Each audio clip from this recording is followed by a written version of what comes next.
Hello everybody, this is Lance Ash and heading to work.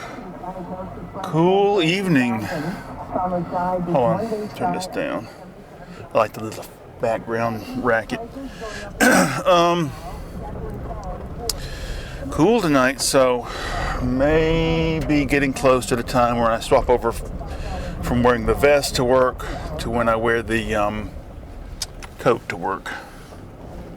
May have to get a new coat this year. The one I have been wearing for the last couple of years has got a hole in at least one of the front pockets, maybe two. I don't know. It's getting kind of threadbare. I like wearing the vest because it has a lot of pockets. Got a lot of stuff I have to carry. Oh my God, I really fucked up my back this weekend. I can feel it sitting in this car.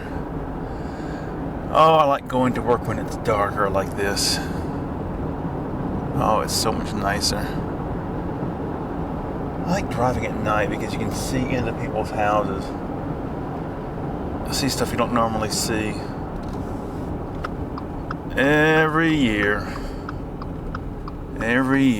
I say, oh, this fall I'm gonna take some time out and walk through the woods like I did as a young man, young child. Never do. Or this summer I'm gonna walk out and experience that heat and that setting of the summer sun. And I never do.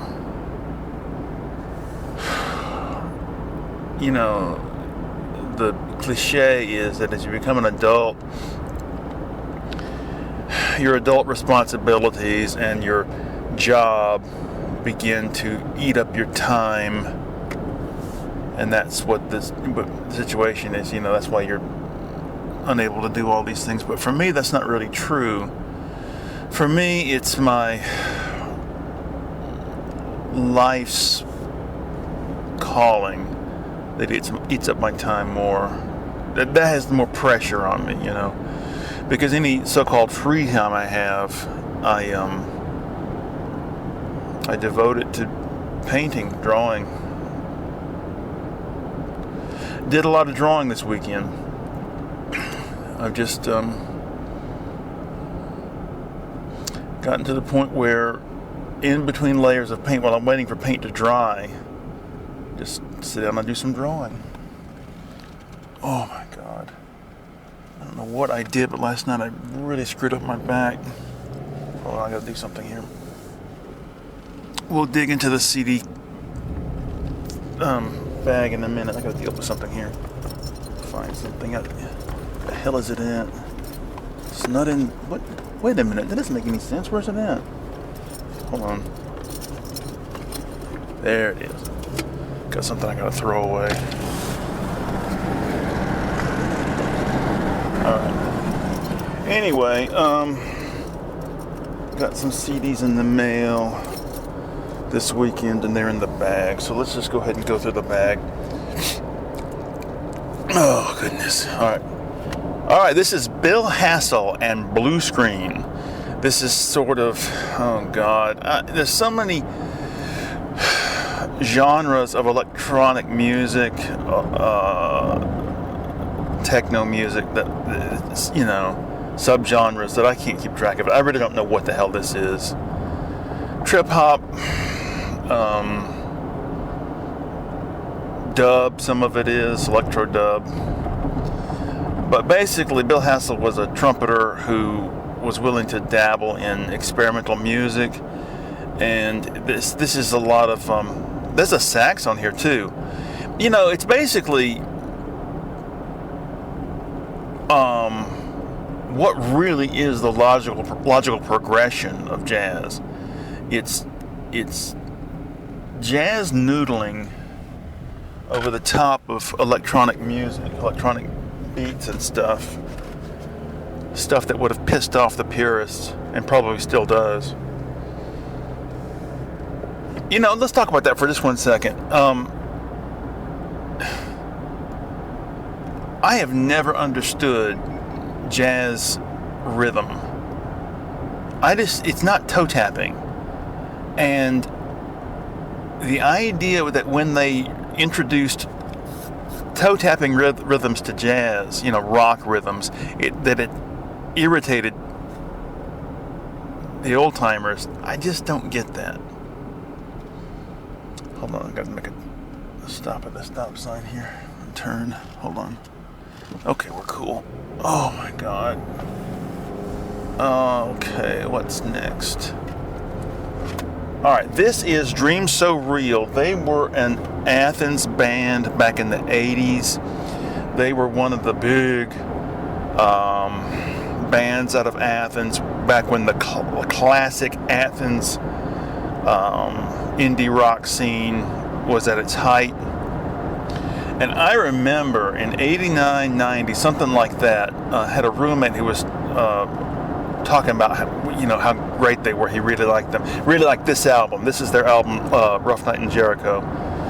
And I guess based on the name of the band, I always thought they were sort of a dream pop band. But no, they're very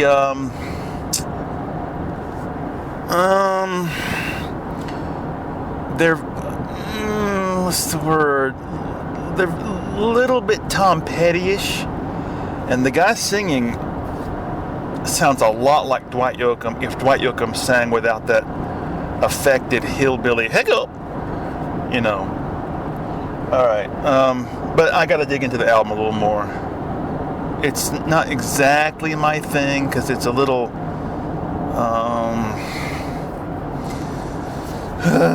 simplistic bar band turned into pop. Anyway, I don't know.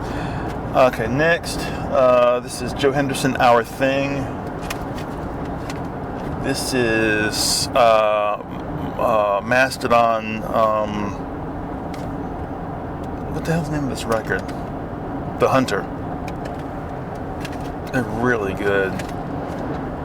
This is the German teaching CD I've had for weeks now. Shostakovich Symphony Number 8.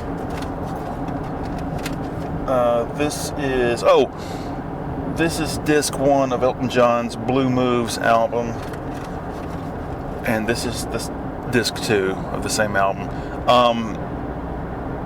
These are both CDs I made, transferred LP onto CD. Is that it? Okay. Now this is like this is a free CD I got with some electronic music magazine. This is called Basic German Grammar, and it's 2 tracks. And I think it's not, as I recall, it's nothing but rhythm, drum machine rhythm. I can't remember. And then back where we started. Okay. A lot of people think Blue Moves is where Elton John's career hit its first road bump, whatever the hell. Oh God. Don't really have any topics written down, but I want to go over one thing quickly. Oh, fuck that. My sister's boyfriend's in town, and I haven't seen him yet.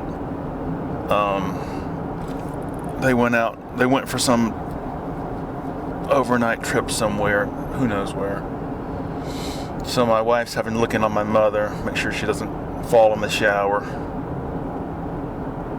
Oh dear. I'm trying to think what else happened. Oh, we watched the last season or series of Endeavor. Only 3 episodes.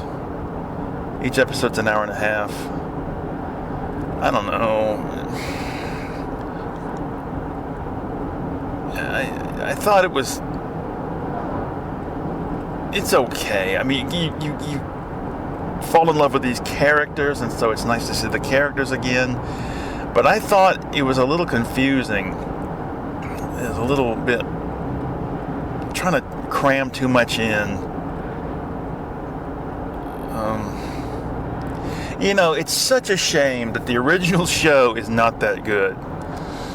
I mean, John Thaw was a great actor, but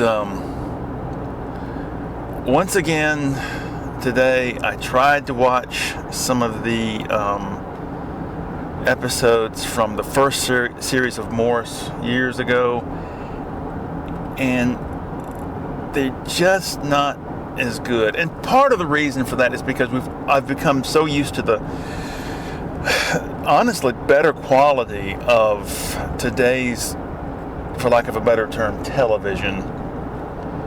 There's just better writing today. That's an example of something culturally that has gotten better. Story arcs.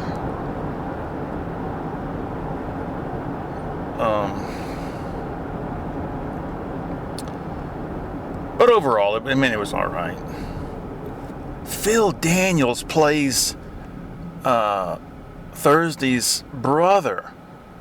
And to look at him now, you wouldn't believe that he was the star of the movie Quadrophenia. It is unreal.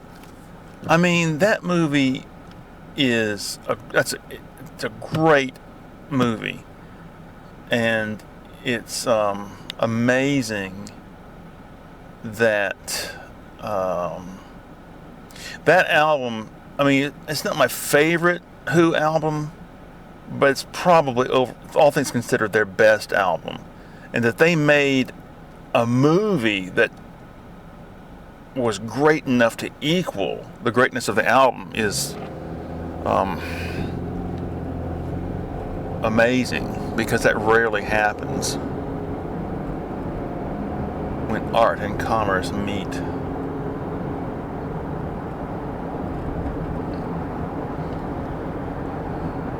Oh dear me. You know, I don't want to ruin the endeavor for anybody, but a lot of things I thought should happen. I'll give you an example. I thought Sam should have went back to America. That's right, jerk off. Get in the other lane. I really thought that Sam should have went back to America with Peter Jakes. Is that his name? Why did he turn? That was fan service. That character only turned up just so people would go, "Oh, I remember him from the previous seasons." He served no purpose. Oh, it was rushed, and a lot of things were just left up in the air.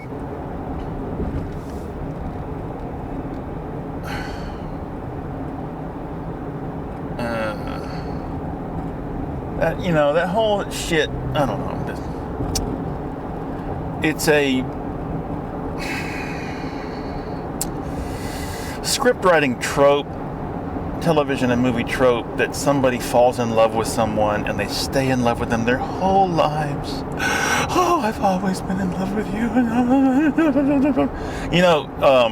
You remember that movie, is it Mr. Saturday Night, the Billy Crystal movie? And it's like his shitty, stereotypical old Jewish comedian character. It's his whole life and career spread out. And he and his brother are a double act until his brother realizes that he doesn't have the bottle to be a showman. But anyway, early in their lives and careers, they both meet the same woman, and Billy Crystal's character is the one who gets her and marries her. But his brother is always in love with her. For 75 years, he's always carried a torch for her. I don't know about other people, but in my experience, that's not my thing. I've had relationships.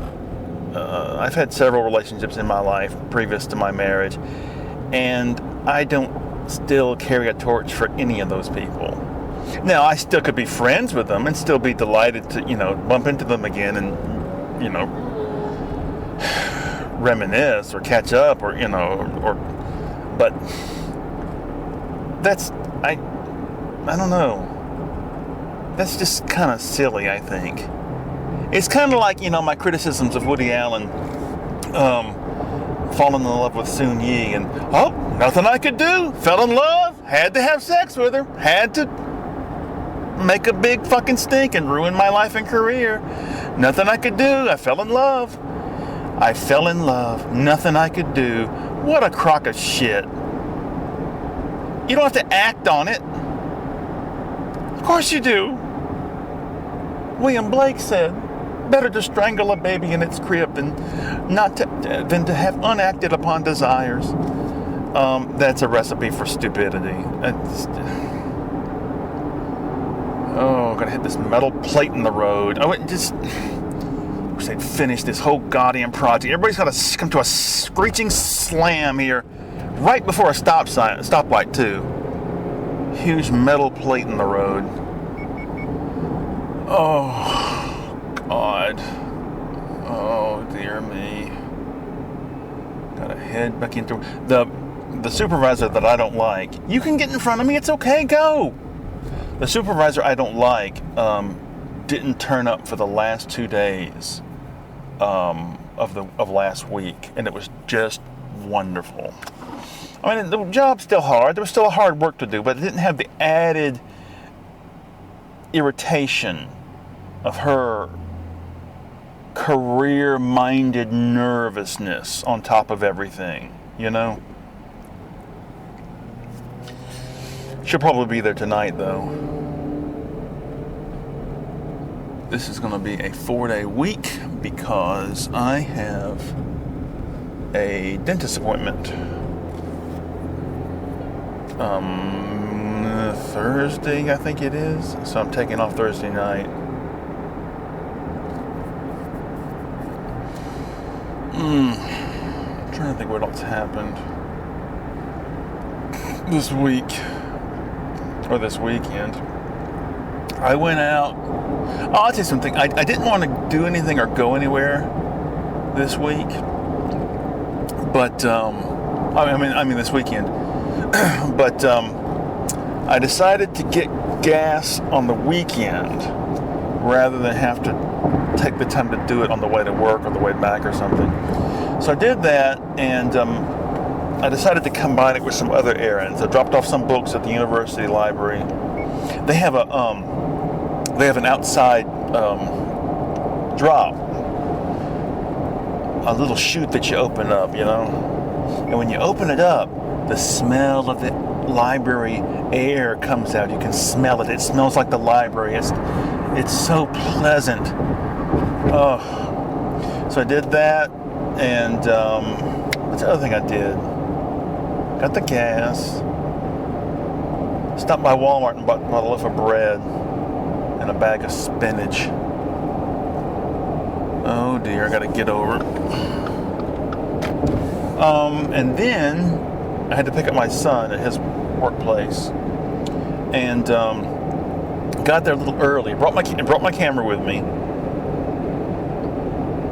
Don't you always have your camera with you because you got your phone? No.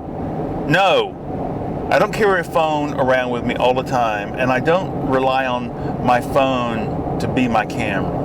I have an actual fucking camera.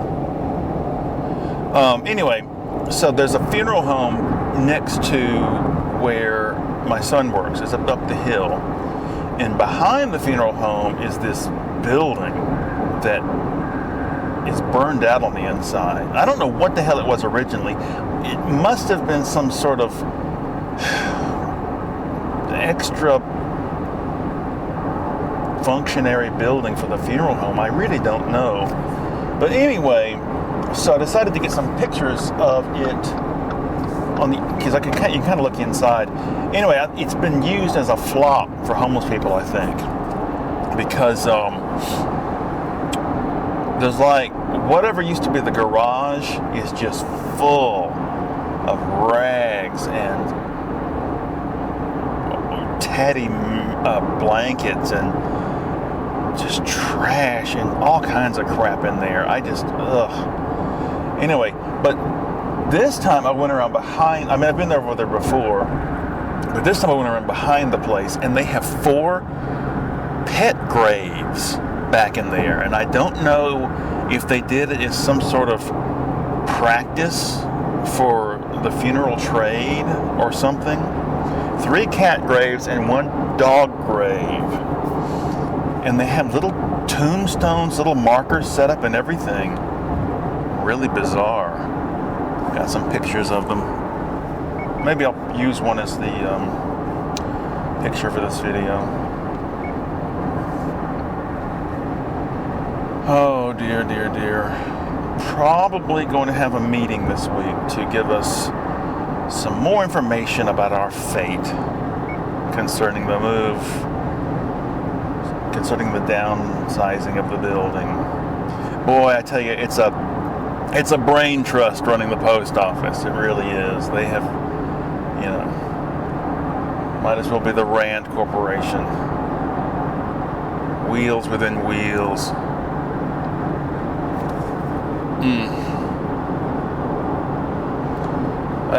I'm not too worried about it.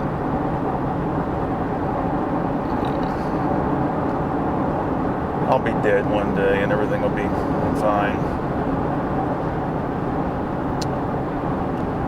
Years ago,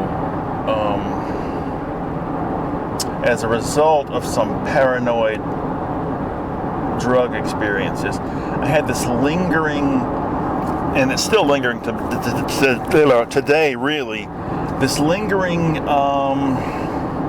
I guess you'd call it existential dread, and that's a pretty wide term, that comes over me, from time to time.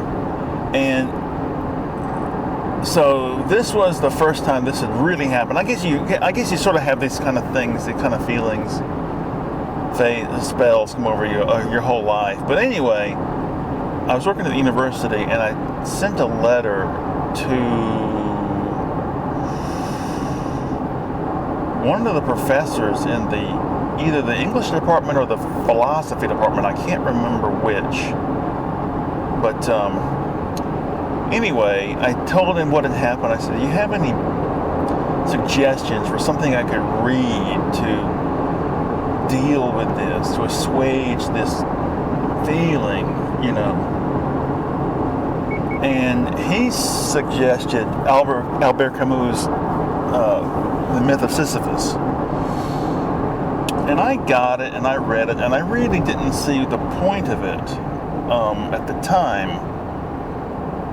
But recently, it came upon me that I now I do understand it. And the reason I understand it now is because over the last several years, I've come to adopt a belief in the theory of eternal recurrence, meaning that,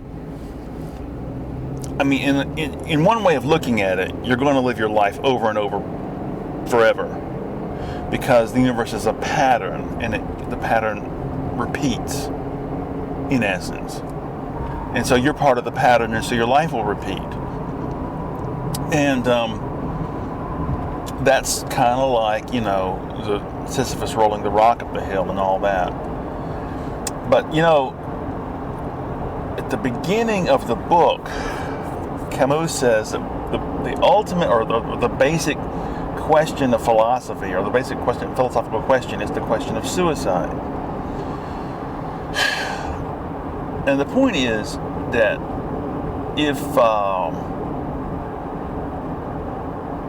if you believe in eternal recurrence,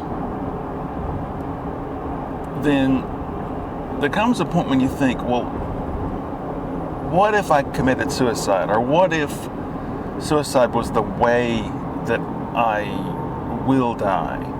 You think, well, at what point would I do it? What point would I commit suicide? Is this an appropriate time to end everything? And so, looking at it that way, I kind of see, I don't know if this professor thought I was suicidal or, what, but I'm not. Wasn't then either. But anyway, we're long overdue to turn recorder off. Give me a second here. Behind a goddamn chicken truck. I'm gonna find a place to pass. I don't know what else to say. So I'll say goodbye.